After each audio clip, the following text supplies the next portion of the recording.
ప్రశంసింపబడుతుంటే వ్యసనంతో మురిగే కుక్కలు ఉన్నాయి. కక్షబట్టి పగబూని కుట్ర చేసి దుర్మార్గాలు చేసేటువంటి కుక్కలు ఉన్నాయి. కానీ ఎన్ని కుక్కలు ఉన్నా, ఎన్ని రకాలుగా మురిగినా, కుక్క మురిగితే జనం దంచారు, కానీ ఏనుగు పోతుంటే బజార్లోకి వచ్చి చూస్తారు. అది ఏనుగు రాజసం.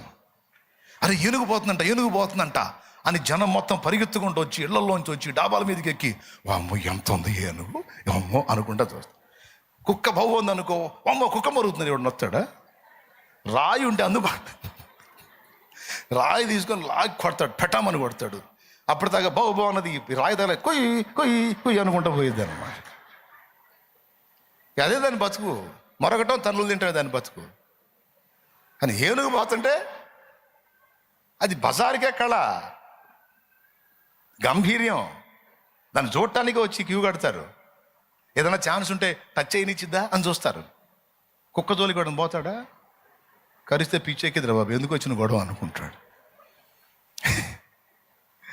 కాబట్టి తమ్ముడు, ఈరోజు కాకపోతే రేపు, రేపు కాకపోతే ఎల్లుండి అయినా సరే నిన్ను దేవుడు ఏనుగులాగా నిలబెడతాడు.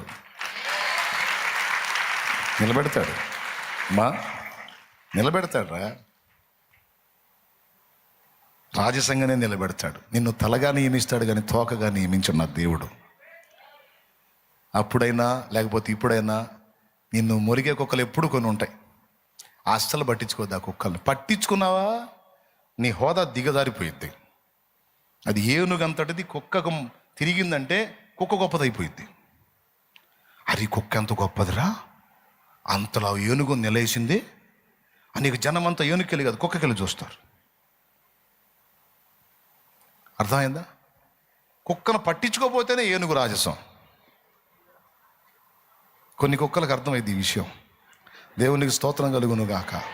హల్లెలూయా, హల్లెలూయా, హల్లెలూయా. దేవునికి మహిమ కలుగును గాక. అర్థమైందా? కొన్ని ఉన్నాయి జాతి తక్కువ కుక్కలు. ఆ కుక్కలకు అర్థమైంది ఇప్పుడు ఈ విషయం. కాబట్టి ఎన్ని కుక్కలు మురిగినా నీవు లక్ష్య పెట్టవద్దు. నీవు యూదా గోత్రపు సింహం బిడ్డవే. రాజసంగా వెళ్ళిపో. రాజమార్గం